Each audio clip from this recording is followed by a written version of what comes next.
It's Wednesday, March 5th, and we're coming to you today with an impact report. This is going to be our first impact report in the second season of Markets with Megan. It's a report to keep you more up to date on some of the headline news that's coming out, especially when we're seeing volatility in the market. Please, if you like this podcast, subscribe, hit the alarm bell, send it to friends or colleagues. But let's dig into what's impacting the markets right now. First of all, this has a lot to do with tariffs. So let's just do a very quick timeline where we are with tariffs. On February 1st, as campaigned and promised, President Trump put on tariffs or imposed tariffs on both Mexico, Canada, and China. This is because of their part with the immigration crisis as well as the fentanyl crisis. Very quickly, Mexico and Canada responded with willingness to work with the Trump administration, and there was a 30-day pause in this. Well, last Thursday, when Trump was asked about the negotiations going between Mexico and Canada, he said that at that point, the negotiations weren't nearly getting as far as he'd like, and the tariffs were going into effect March 4th.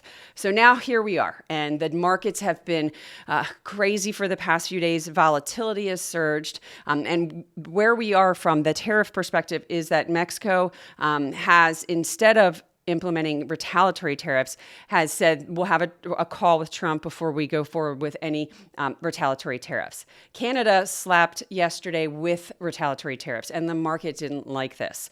However, same thing. Trudeau is expected to talk to the Trump administration in the coming days.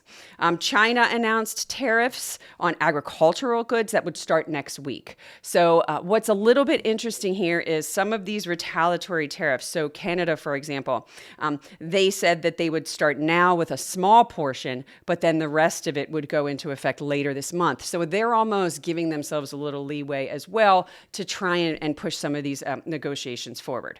So why are we seeing, volatility in the equity markets up 40% year to date? Obviously the tariffs, but it's not just the tariffs. Trump campaigned on making disruptions to how government's been operated.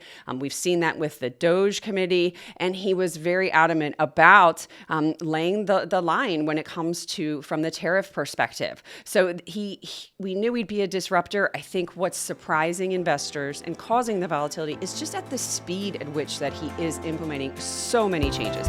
People don't like rapid changes and uncertainty.